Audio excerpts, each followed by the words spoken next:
I spent 18 hours building a nursery for my firstborn. That night, I found the baby shower invitation, come celebrate my new family, no men allowed. Her ex was the host. I just closed the door and drove away. I used to think the worst thing a man could hear was, "I'm pregnant." Now I know it's the silence right after you finish building the crib. I didn't even hear the door click shut behind her. I just stood there, alone, in the nursery. I'd spent the last 18 hours painting soft sage green, screwing in shelves for plush animals I'd driven 2 towns over to find, and arranging second-hand books in alphabetical order because it felt like the kind of thing a good dad would do. The kind of thing my dad never did. She didn't text. Didn't call. Not until midnight.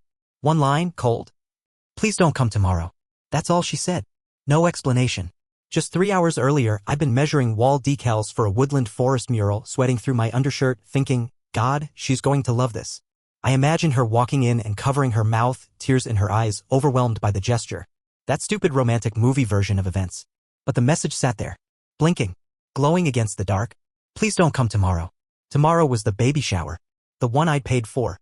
The one we planned together. The one that was supposed to be co-ed. The one I was going to surprise her at with a handmade mobile I'd carved from driftwood, little moons and clouds and stars. I stared at the text, heart ratcheting in slow, mechanical knots, and called her. No answer. I called again. Straight to voicemail. My palms were slick. My ears rang. I drove. I don't remember grabbing my keys. I just remember being in the car. Highway lights smeared into comets. It started raining halfway there. The kind of rain that sounds like fingernails on your windshield. I pulled up to the event hall we'd booked through her friend Vanessa, some converted barn with fairy lights and long tables and stupid little pastel cupcakes. Her car was there. So were others. Too many. But that wasn't what made my stomach turn. It was the banner strung across the entrance. Come celebrate Miranda's new family, no men allowed. Underneath was a little doodle of a baby rattle, and below that, hosted by Jonah. Jonah. Her ex. The one who ghosted her 3 years ago. The one she warned me about, how he'd broken her, how she'd never trust again, how I was the safe choice. My legs didn't move. I just stood there, soaked to the skin, reading that sign over and over. No men allowed. No mention of me. No mention of the father. Just Miranda. Just her new family. I didn't knock. Didn't go in. I walked back to the car and sat there, shaking. And that's when the notifications started. Miranda's Instagram. Tagged photos. The first was of her surrounded by a dozen women, all cooing over her belly. No one I recognized. Not even Vanessa. Her old coworkers, maybe? Or women Jonah knew. Caption, so grateful for this next chapter. Love makes a family. 2 hearts baby hashtag mama mode hashtag my people. Then came the next one. Jonah. Arm around her. Kissing her temple. Caption, some stories get a second chance. I didn't throw my phone. I didn't scream. I turned off the engine and just sat there as the rain steamed off the hood. Something ruptured in my chest. Not pain, just space. Empty. Airless. I went home. Back to the nursery. The mural looked stupid now. Too clean. Too hopeful. The little rocking chair I'd sanded for hours creaked when I sat in it. I scrolled through her social media, checking comments. Beautiful family. So happy for you too. Jonah, you're going to be such an amazing dad. I didn't see a single one mentioning me. So I did what any forgotten man would do at 3 a.m. I started writing a will. Not because I wasn't planning to disappear. Because I needed to feel like I existed again. Because I needed something to give this pain form. Edit. I didn't post it. Just saved the draft. Titled it, if you ever want to explain this to our kid. Maybe one day I'll delete it. Maybe I won't. Update 1. I didn't sleep. I watched the nursery go dark in stages as the sun rose. Light leaked through the blinds in crooked lines across the rug where I'd sat, legs crossed, staring at a shelf of picture books no one would ever read. By 9 a.m., the nausea kicked in. Not physical. Existential. I finally showered. My hands wouldn't stop shaking when I reached for the shampoo, and I dropped the bottle 3 times before I gave up and just let the water burn my scalp. I didn't cry. Couldn't. That would have been a relief. Around noon, I drove to Miranda's parents' house. Not to confront them. Just to confirm. To make sure this wasn't some shared hallucination, some mass delusion where everyone else knew the script but me. Her mom answered. She looked surprised. Not shocked. Not guilty. Just annoyed. Oh, she said, folding her arms. I figured you'd call before just showing up. She's resting. Resting. Like nothing had happened. I asked if we could talk. She said no. She needs space, her mom said. We all do. I asked one question, is the baby mine? She looked at me like I just asked if the sky was blue. Does it matter? I swear to God she said that. Word for word. I left before I did something irreversible. I drove to a hardware store instead. Bought paint. Blackout curtains. Storage bins. I got home and boxed the nursery. All of it. The mural went first. I painted over it with cold, industrial gray. Every brushstroke felt like erasing a version of myself I didn't recognize anymore.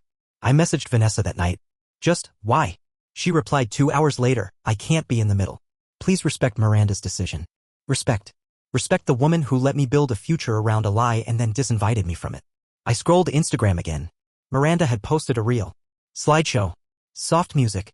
Jonah rubbing her belly. Miranda laughing. A shot of her opening a handmade onesie, Daddy's little miracle. The comment that broke me wasn't hers. It was from Jonah. Can't believe I get to do this right this time. So that's what I was. The placeholder. The plan B. The prequel to her redemption arc. I shut my laptop. Sat in the dark again. Kept hearing Jonah's voice in my head even though I haven't heard it in real life in years. I imagined him narrating my life like he was the hero. That night I started typing out a letter. Not to Miranda. To the baby. Not that I know if they'll ever read it. Just to prove I existed.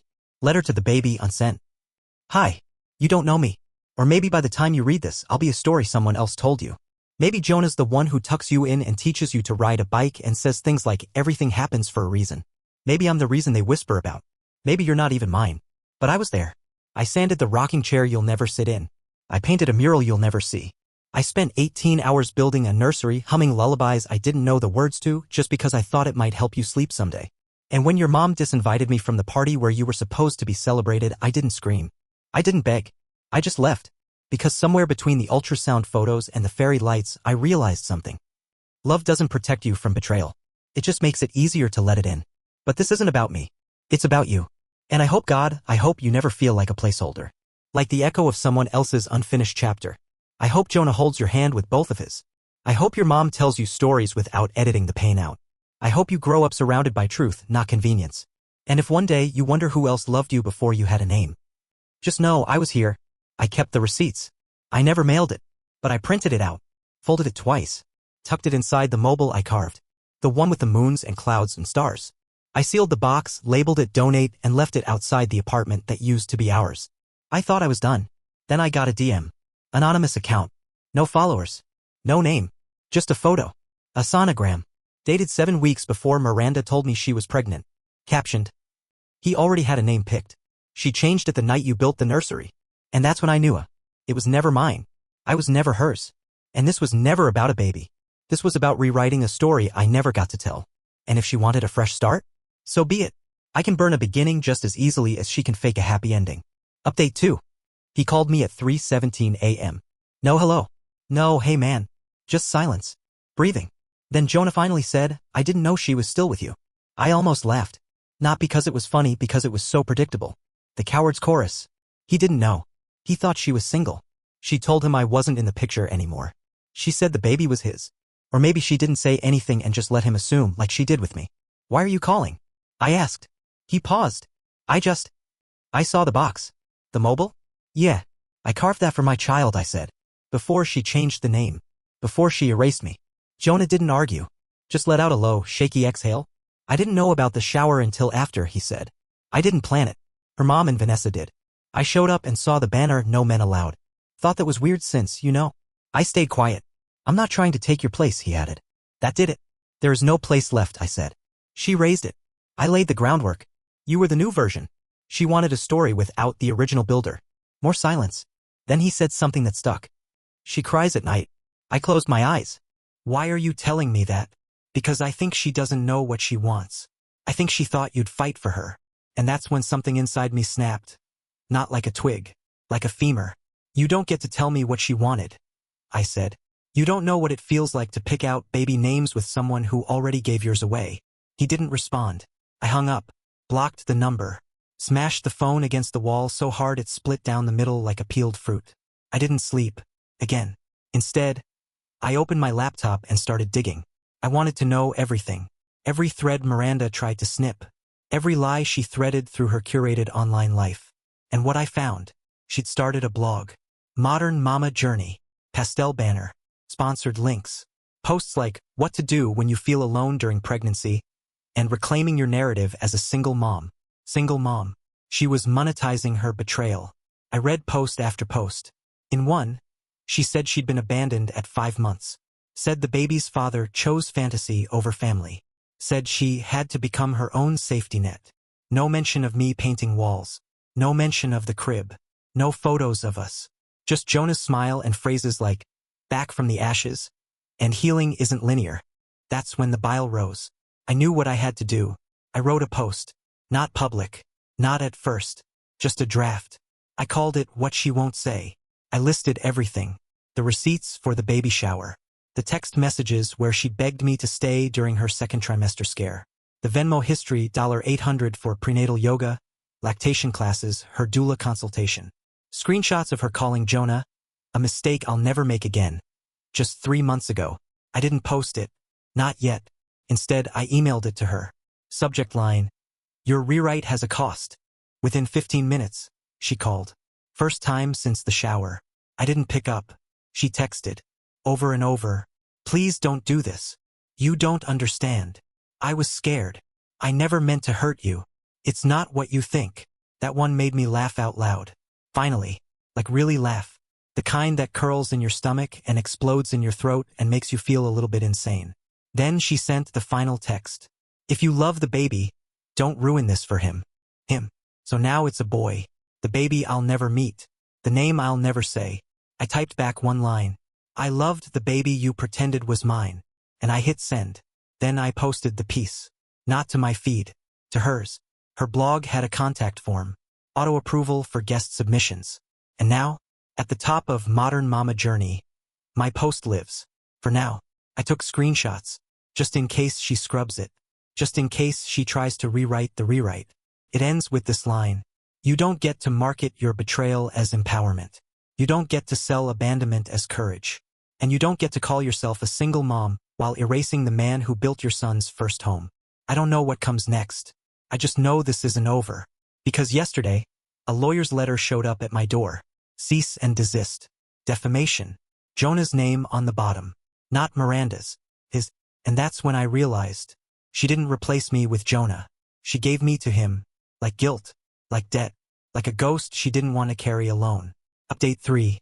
I wore the only suit I owned. Navy. Fraying at the cuffs. Collar warped from too many dry cleaner steamings. I looked like a man attending his own funeral, and in a way I was. Court wasn't about the baby. It wasn't even about the blog post. It was about Jonah. His lawyer argued that I'd published knowingly false and damaging content that painted him as a manipulative homewrecker and implied unethical involvement in a pregnancy not his. It was all legalese, buzzwords, but the subtext? Erase your story, or we'll erase your reputation. Miranda didn't show, just Jonah, standing smug in a pressed gray blazer, playing the concerned partner trying to protect his blended family. I wasn't angry. I was tired. Tired of being cast as the villain in someone else's revisionist history. So I stood up, and I read my post aloud. Every word, every receipt, every text. The judge didn't stop me. She just watched me, silent, pen tapping her chin. When I finished, Jonah's lawyer tried to object, said it was emotional manipulation, said I was weaponizing heartbreak. The judge leaned forward. Is any of what he read factually inaccurate? Silence. Then Jonah mumbled, no. The case was dismissed. Outside, as the rain started to fall again, always rain, like pathetic fallacy had a personal vendetta, Jonah caught up to me in the parking lot. She's not stable, he said, almost pleading. She's different now. I think she needs help. I didn't stop walking. You wanted to be the hero, I said. Now you're in the sequel. He didn't reply. 3 days later, a package arrived at my door. No return address. Inside, a flash drive. No note. I plugged it in. It contained a single folder titled, Before You Go. Inside? Video clips. Voice memos. Screen recordings. Miranda talking to someone, her therapist, maybe. Or a friend. Or herself. She was unraveling. Slowly. Methodically. In one clip, she said, I thought if I made it look perfect, he wouldn't ask questions. I didn't want a father, I wanted an ending. Another, I knew Jonah would come back if he thought I was fragile enough. Another, I never loved either of them. I just didn't want to be alone. I don't know who sent it. But I know why. Because later that night, her blog went offline. Her Instagram vanished. Jonah's too. Vanished like none of it ever happened. And still, none of that was the worst part. The worst came a week later when a social worker knocked on my door. She held a clipboard. Asked my name. Said Miranda had listed me as a backup contact in case of emergency. Backup. Even now, I was a contingency plan. She handed me a sealed envelope. Said it was for discretion's sake. Inside? A photo. Of the baby. Newborn. Blue hat. Closed eyes. On the back, I named him after you. No signature. No contact info. Just that. So now I live in a limbo no court can dissolve. Not a father. Not a stranger. Not erased. Just unfinished. Final update. It was a Tuesday when I saw him. I wasn't looking for him. Wasn't even in that part of town for any particular reason. I'd stopped at a corner cafe to kill time between errands, one of those places with overpriced lattes and chalkboard signs that try too hard to be clever. I sat by the window. Rain again. Always rain. That's when I saw the stroller. Blue. Same shade as the hat in the photo Miranda sent. The woman pushing it was tall, blonde, distracted. Not Miranda. But Jonah was there. He stepped out of the daycare 2 storefronts down, holding the hand of a boy who couldn't have been older than 3. It was him. Same eyes. Same cowlick. Same faint cleft in the chin that made my stomach cave in. He looked happy. Jonah knelt to tie the boy's shoe. Said something that made him giggle. The kind of laugh that bubbles up from a place not yet touched by betrayal. And I sat there, coffee going cold, realizing. This was the family Miranda built. Rebuilt. Curated. The blog was gone. The Instagram deleted. But the narrative? It lived on. In birthday party photos posted by other moms. In casual mentions at the park. In the way Jonah tucked a snack into the stroller pouch like it was second nature. He'd stepped into the role. I'd been reduced to a whisper. But it wasn't bitterness I felt. It was this hollow admiration. He was doing it. Raising the child he thought was his. Loving the lie so well it became real. I didn't go up to them. Didn't make a scene. I just watched. Quiet. Still. Ice in my chest but not frozen, just preserved. A few days later, a letter arrived. No envelope. Just dropped through my mail slot like a ghost finally remembering how to knock. Handwritten. Rushed. Miranda. I'm not asking for forgiveness. I don't expect it. But I need you to know I told Jonah. About everything. The timelines. The doubts. The blog. He stayed anyway. Not because he believes me. But because he believes in the boy. He said he'd rather live in a version of the truth than bury another one. I don't know what that makes him. I don't know what that makes me. I just know I see your face in our son. And I tell him stories. Not about what happened. But about how someone once built him a room full of stars. I read it once. Then I got rid of it. But that line, someone once built him a room full of stars, stuck. So I did something I didn't expect. I rebuilt the mobile. Same driftwood. Same clouds and moons. But this time I didn't carve his name. I carved mine. Hung it in my studio apartment over a small writing desk. No nursery. No crib. Just the echo of a man who once believed love was enough. And now? Now I write. Stories. Letters. Little truths disguised as fiction. I post them under a pseudonym. Sometimes they go viral. Sometimes they vanish. But one thing remains. Each story starts the same. Once there was a man who built a future with both hands and watched it handed to someone else. And if that boy grows up and finds them one day, good. Because he'll know. He was loved. Once. Not by a hero. Not by a victim. But by a man who never got to say goodbye. Only, I was here. Epilogue. Last week, I walked past the same daycare. Same blue stroller. Same woman. Jonah wasn't there this time. The boy dropped a toy, small plastic astronaut. I picked it up. Kneeling, I handed it back. He looked at me wide-eyed, unsure. Thanks, he said, voice tiny. I nodded. Take care of your stars, I whispered. He blinked. Then ran back to the woman who never even looked up from her phone. And I walked away. Lighter. Unfinished. But no longer erased.